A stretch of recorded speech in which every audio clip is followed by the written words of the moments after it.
Kita jelas daging anjing itu haram bagi kita. Tapi kami ingin mendengar anak-anak yang mengkonsumsi makanan berzat kimia tinggi, itu MUI mengeluarkan fatwa haram. Tetapi dipahami pada sebuah lingkungan yang lupa terhadap sejarah kebudayaan, lupa terhadap sejarah keislaman, dan lupa terhadap Wahyu Kolosebo.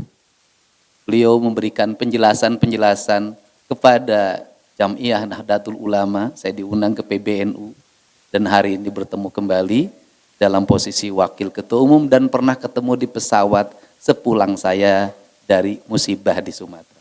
Terima kasih. Segenap jajaran pimpinan Forum Komunikasi Pimpinan Daerah Provinsi Jawa Barat, ada Pak Wakil Gubernur, saya ucapkan terima kasih yang konsisten menjaga persibnya. Pak Ketua DPRD, ini seniman dari tadi memandang bambu, bambu mampu meredam suara. Kemudian Pak Kapolda, saya ucapkan terima kasih atas kehadirannya. Ini selalu setia menjaga Pemprov Jabar dan seluruh kebijakannya, termasuk kemarin menangkap warga yang berburu macan tutul di Sangga Buana. Pak Kajati, ini juga sangat konsisten pada isu-isu lingkungan, terima kasih. Yang mewakili Ketua Pengadilan Tinggi, saya ucapkan terima kasih atas kehadirannya dan seluruh tamu undangan, baik instansi vertikal maupun instansi pemerintahan lainnya. Saya ucapkan terima kasih atas kehadirannya pada Surya PWNU Provinsi Jawa Barat, Ketua Umum Muhammadiyah Provinsi Jawa Barat, Ketua PP Persis, dan seluruh para ulama yang terkumpul dalam Persyarikatan Majelis Ulama Indonesia dari seluruh wilayah Provinsi Jawa Barat dan kabupaten kota di Provinsi Jawa Barat. Kalau Ketua MUI muda ini, bapaknya dulu pernah sering ngisi di pengajian saya ketika saya masih Bupati Wajejen. Ada dua hal yang ingin saya sampaikan. Hari ini kita mendapat pencerahan insya Allah dari tokoh kita, Gus Muafik. Ini ahli kanuragan.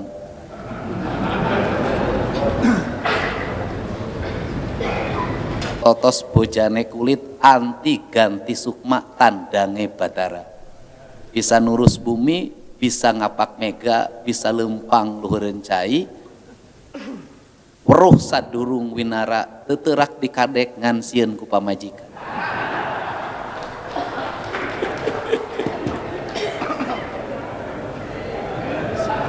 Saya tahu beliau itu. Saya tahu beliau tuh orang yang jagoan di Jawa Timur, rambutnya nggak bisa digunting, sama beliau bisa digunting. Orang-orang yang preman-preman sama beliau ditaklukkan, tapi datang ke rumah beliau takluk menghadapi istrinya. Jadi kalau dalam kaidah filosofi Jawa, manunggaling kaula Gusti, beliau manunggaling kaula istri.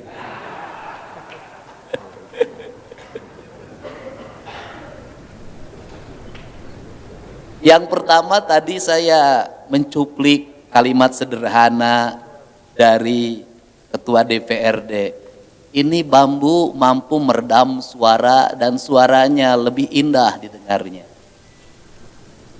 Sunda itu mengajarkan tentang spirit bertuhan sampai pada tingkat spiritualitas. Itu mengajarkan kalimat bambu yang menjadi latar pendekatan spiritualitas. Maka kalimatnya adalah congo nyurup kana puhu. Kalau di Jawa keris manjing kasarangka. Kenapa kalimat congo kana puhu? Karena peradaban Sunda tidak mengajarkan tentang peradaban logam.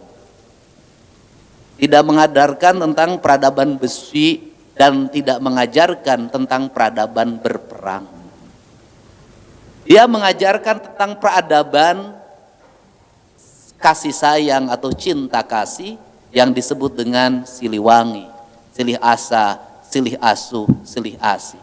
Sehingga dalam kompromi-kompromi politik dan kompromi-kompromi hegemoni kekuasaan, orang Sunda dalam sejarahnya cenderung memilih jalan berdialog, cenderung memilih jalan berbicara. Maka dalam spirit Kodam 3 Siliwangi dikenal dengan spirit perang adu bako.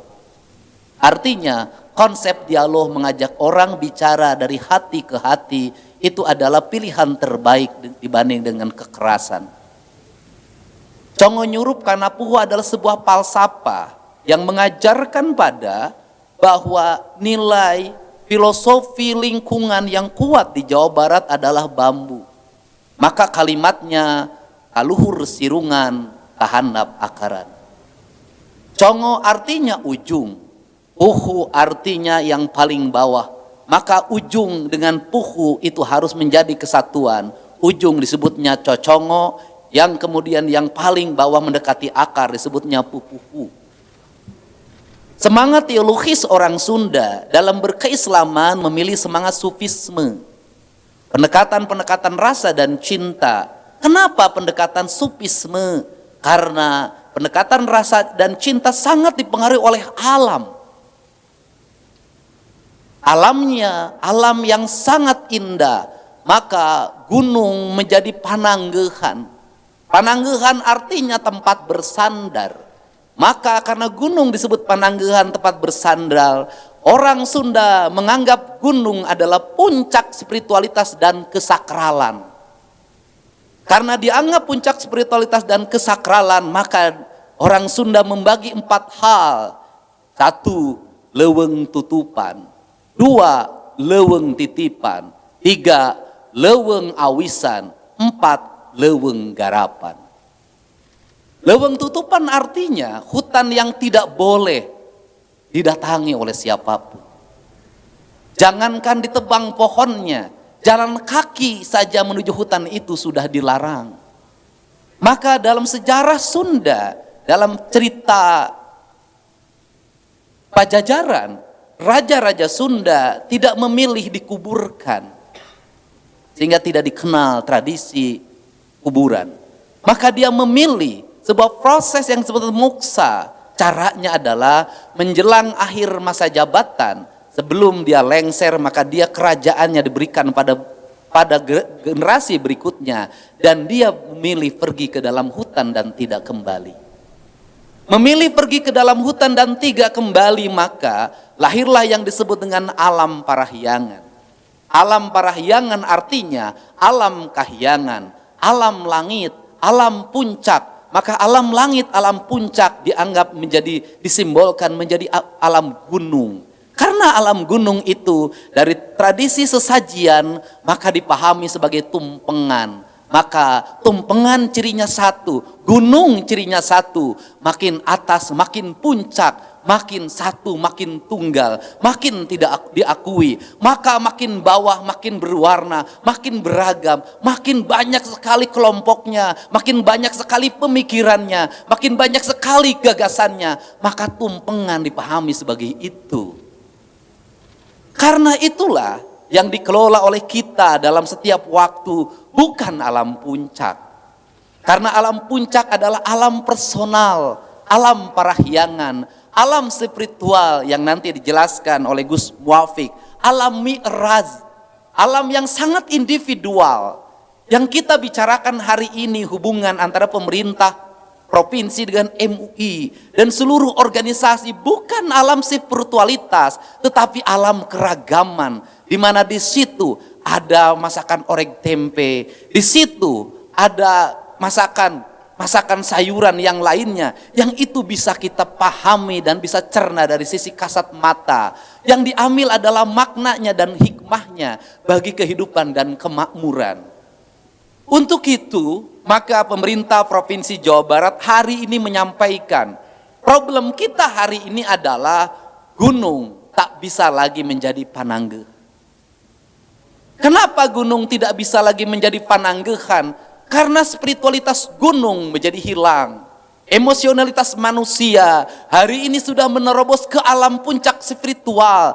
Dia bukan hanya menggarap leweng, garapan, dia sudah naik ke awisan. Bukan hanya keawisan, dia sudah naik ke titipan. Bukan hanya ke titipan, dia sudah naik ke tutupan. Bisa dilihat bahwa seringkali terjadi kebijakan pemerintah di mana gunung dibagi-bagikan, padahal itu bagian spiritualitas yang harus dijaga bersama. Efek sosial yang terjadi apa? Konflik sosial yang tidak pernah berhenti. Satu, konflik agraria antara individu masyarakat dengan pengusaha. Yang kedua, konflik agraria antara masyarakat dengan pemerintah.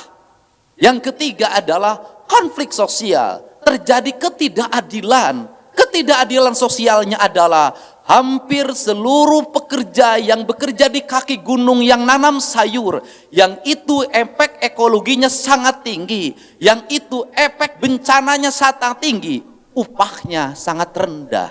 Rata-rata kulinya hanya 30.000 sehari, bahkan ada yang 27.000. Kemudian menjadi kelas kemiskinan, klaster kemiskinan yang tidak pernah berakhir. Antara kerusakan lingkungan dan kehancuran ekosistem tambah miskinnya manusia, warga Jawa Barat tidak berimbang. Siapa yang menikmati? Kelompok saudagar sayur, kelompok saudagar entah kentang, perusahaan-perusahaan kaum konglomerat yang menguasai industri makanan yang hari ini sudah merambah ke seluruh kaki bukit dan kaki gunung di Jawa Barat. Ini adalah problem. Problem ini seringkali ditutupi oleh siapa, Pak Kiai? Oleh pemerintah yang tidak berpihak kepada rakyat.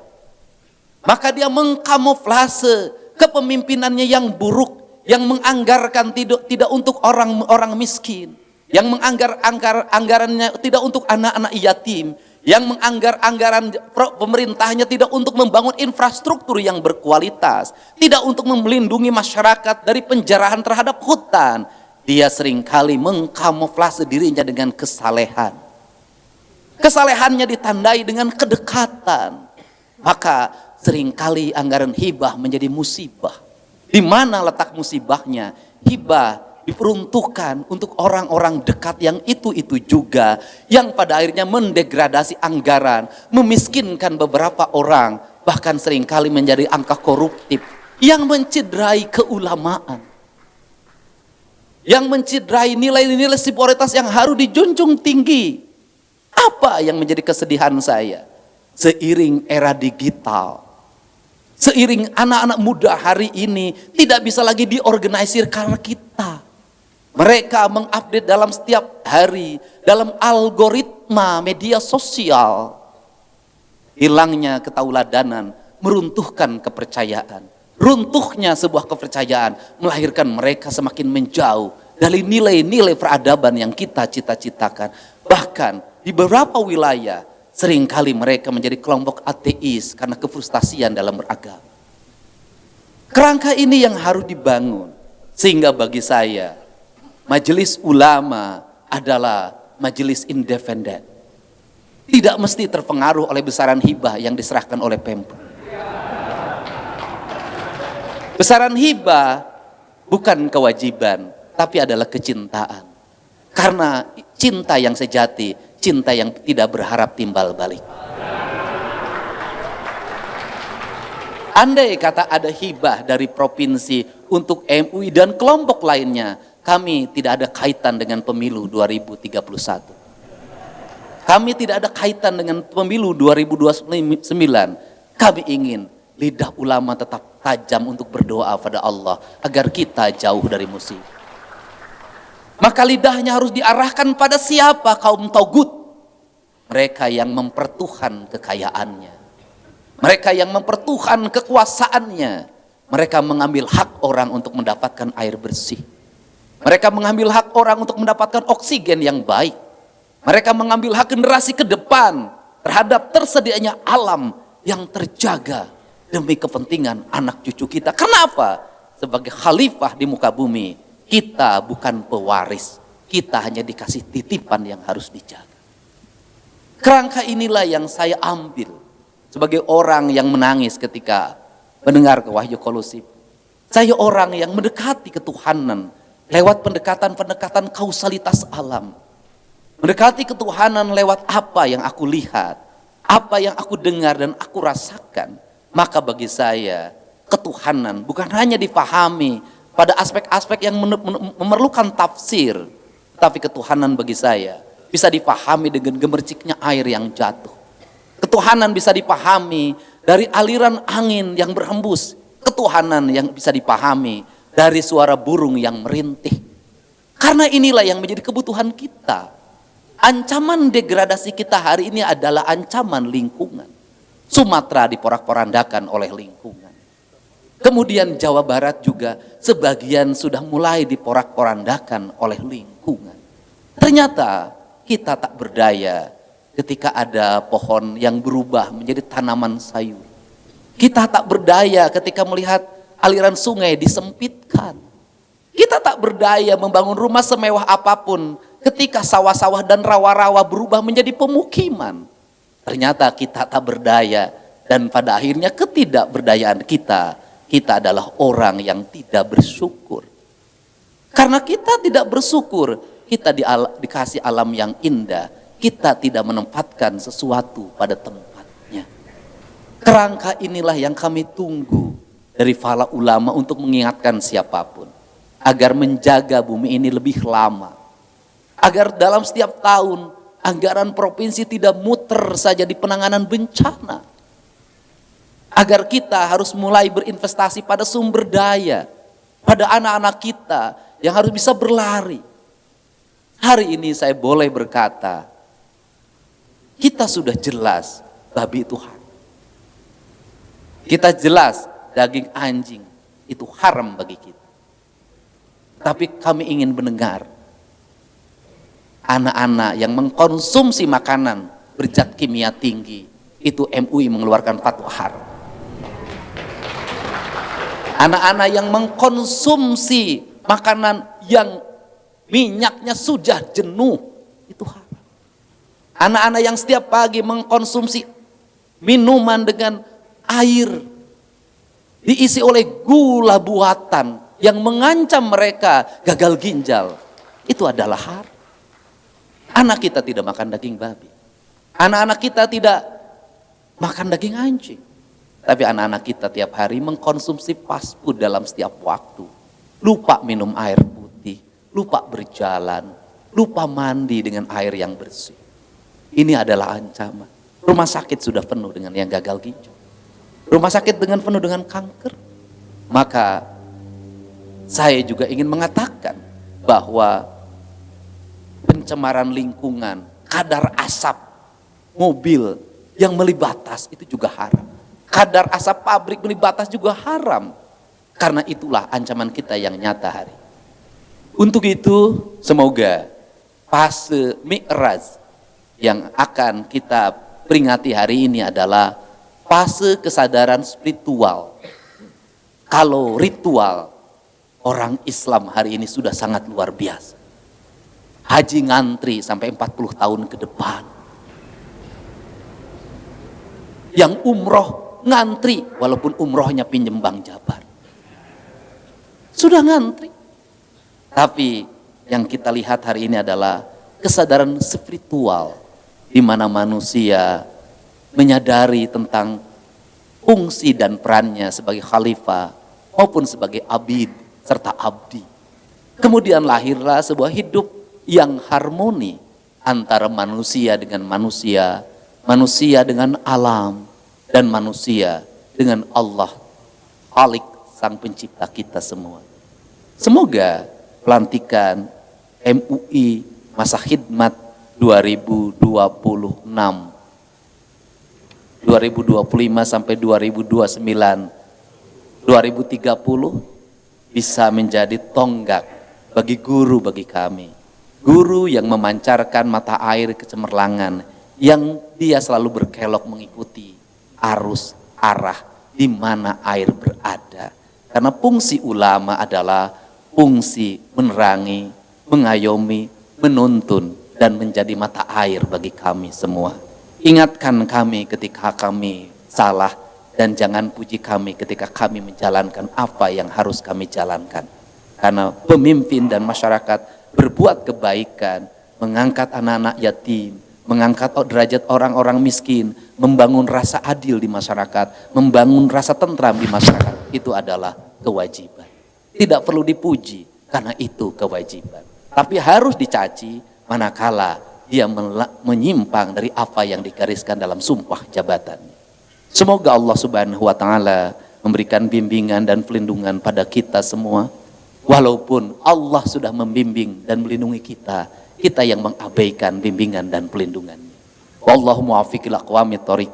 Assalamualaikum warahmatullahi wabarakatuh. Sampurasun.